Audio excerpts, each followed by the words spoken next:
बड़ा या भाग। बहुत से ऐसे ज्ञानी संत ने कर्म तथा भाग्य की अलग अलग व्याख्या की है। कर्म की व्याख्या करते हुए तुलसीदास जी ने लिखा है, कर्म प्रधान विश्व करी राखा, अर्थात यह विश्व कर्म प्रधान है। यहाँ पर कर्म का अधिक महत्व है। भगवद गीता में श्री कृष्ण ने कर्म की महिमा बताते हुए कहा कि जो व्यक्ति कर्म करता है वह मुझको अति प्रिय है। किंतु कुछ संत जनों ने जैसे कबीरदास जी आदि जो भाग्य में विश्वास रखते हैं, उनका कहना है कि जो भाग्य में है उसे अधिक किसी को नहीं मिलता। या हम कुछ लोगों को ऐसा कहते सुन सकते हैं कि जो भाग्य में लिखा है उसे हम बदल नहीं सकते, तो फिर कर्म क्यों करें? तो आइए जानते हैं कि कर्म बड़ा या भाग। नमस्कार दोस्तों, स्वागत है आपका अपने YouTube चैनल अद्भुत ज्ञान सागर में, जहां पर आपका हार्दिक अभिनंदन और स्वागत है। कर्म और भाग्य में कौन बड़ा है, यह जानने से पहले यह जानना होगा कि आखिर भाग्य क्या है, भाग्य निर्माण कैसे होता है। दोस्तों, हिंदू धर्म में पूर्व जन्म में विश्वास रखता है। हिंदू धर्म के हिसाब से आत्मा एक शरीर को छोड़कर दूसरे शरीर को धारण कर लेती है। इसका उल्लेख भगवद गीता में भी मिलता है। व्यक्ति के द्वारा इस जन्म में संचित कर्म ही अगले जन्म के लिए भाग्य का कार्य करता है। संचित कर्म अच्छे या बुरे किसी भी प्रकार के हो सकते हैं। आइए अब इसे एक उदाहरण से समझते हैं। आप इस जन्म में जैसा कार्य करते हैं, अर्थात अच्छे जैसे दान पुण्य, दूसरों की मदद करना आदि, तो यही कर्म जब तक आप जीवित हैं तब तक तो आपकी सहायता करेगी ही। और बचे हुए कर्म यदि आप मृत्यु को प्राप्त होकर अगले जन्म को प्राप्त करते हैं, तो जो कर्मों का फल आपको इस जन्म में नहीं मिल पाया, वह कर्मों का फल संचित कर्म आपके अगले जन्म के लिए भाग्य का कार्य करता है। यदि आपके संचित कर्म अच्छे हैं तो आपका भाग्य अच्छा है, और यदि आपके संचित कर्म बुरे थे तो आपका भाग्य बुरा होता है। कर्म क्या है? व्यक्ति की हर एक गतिविधि कर्म कहलाती है। जैसे व्यक्ति का सोचना, खाना, कार्य करना, किसी के लिए अच्छा करना या बुरा करना, ये सब कर्म ही है। भगवद गीता के अनुसार कर्म बड़ा या भाग, इसे समझने के लिए सबसे पहले हम आपको एक कहानी सुनाते हैं। एक बार एक लड़का परेशान होकर घर के बाहर बैठा था। वह सोच रहा था कि मेरे पिता ने जो संपत्ति मेरे लिए छोड़ी थी वही खत्म हो गई है, मैं अब क्या करूं?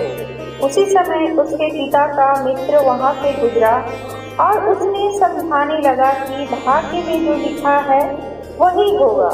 उसी रात को उसे सपना आया कि उसका भाग्य पहाड़ की चोटी पर उसका इंतजार कर रहा है।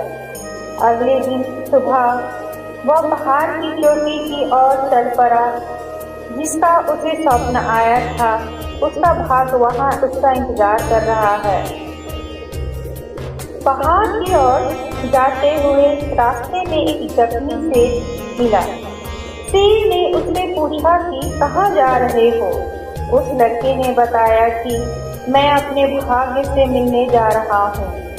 शेर कहता है कि अपने भाग्य से पूछना कि मैं स्वस्थ कब और कैसे होऊंगा। आगे रास्ते में उसे भूख लगती है। वह एक बाग में खाने के लिए फल को तोड़ता है। लेकिन कड़वे होने के कारण वह फल को फेंक देता है। बाग का मालिक उससे बताता है कि कड़वे होने के कारण कोई भी मेरे बाग के फल को नहीं खाता। जब बाग के मालिक को पता चला कि यह लड़का भाग्य से मिलने जा रहा है, तो वह उससे कहता है, अपने भाग्य से पूछना कि मेरे बाग का फल कैसे मीठा होगा। पहाड़ पर जाते जाते लड़के को रात हो जाती है और वहाँ उसे एक हवेली नजर आती है। वह हवेली की मालकिन से वहाँ रहने की अनुमति मांगता है। हवेली की मालकिनी उससे वहाँ आने का कारण पूछती है, तो वह उसे बताता है कि मैं अपने भाग्य से मिलने जा रहा हूँ। हवेली की मालकिनी कहती है कि अपने भाग्य से पूछना कि मुझे खुशी कब मिलेगी। अगले दिन सुबह वह पहाड़ की ओर चल पड़ता है और उसे सचमुच वहाँ उसका भाग्य मिलता है। वह भाग्य लड़का को उसके साथ चलने के लिए कहता है और फिर बाग के मालिक हवेली की मालकिन के सवालों का जवाब मांगता है। भाग्य तीनों के सवालों का जवाब देता है और कहता है कि तुम चलो अपना कर्म करो, मैं तुम्हारे पीछे पीछे आता हूँ। हवेली की मालकिन को वह बताता है कि जब तुम शादी करोगी तब तुम्हें खुशी मिलेगी। वह उस लड़के को उससे शादी करने की बात करती है और कहती है कि मुझसे शादी के बाद तुम मेरे हवेली के मालिक बन जाओगे, तुम्हारी गरीबी दूर हो जाएगी, मुझे खुशी मिल जाएगी। लड़का बोला, नहीं, मैं तुमसे शादी नहीं करूँगा क्योंकि मेरा भाग्य मेरे पीछे आ रहा है। बाग के मालिक को सवाल के जवाब में उसने कहा कि भाग्य के अनुसार तुम्हारे बाग में जहाँ से पानी आता है वहाँ सोना दबा है, जिसके कारण बाग में फल कड़वे और तो होते हैं। सोना हटाने के बाद बाग के फल मीठे हो जाएंगे। बाग का फल मीठे हो जाएंगे। बाग का मालिक लड़के से कहता है कि सोना मैं खोद कर निकाल देता हूँ, सोना तुम ले जाओ। लड़का कहता है कि मुझे सोने की जरूरत नहीं, मेरा भाग्य मेरे पीछे आ रहा है। अब वह शेर के पास पहुँच जाता है। शेर से कहता है कि मेरे सवाल का जवाब पूछकर आए हो। लड़का कहता है कि भाग्य के अनुसार जब तुम सबसे मूर्ख व्यक्ति को खाओगे तो स्वस्थ हो जाओगे। शेर ने कहा कि मैं तुम्हें कोई इनाम देना चाहता हूँ। लड़के ने कहा कि मुझे इनाम की आवश्यकता नहीं है। लड़के ने शेर को बताया कि हवेली की मालकिन ने उसे शादी के लिए प्रस्ताव रखा था और बाग के मालिक ने कहा था कि तुम सोना खोदने में मेरी मदद कर दो और सोना तुम ले जाना, लेकिन मैंने मना कर दिया। शेर ने पूछा कि तुमने ऐसा क्यों किया? तो उसने कहा कि मैंने कहा मेरा भाग्य मेरे पीछे आ रहा है।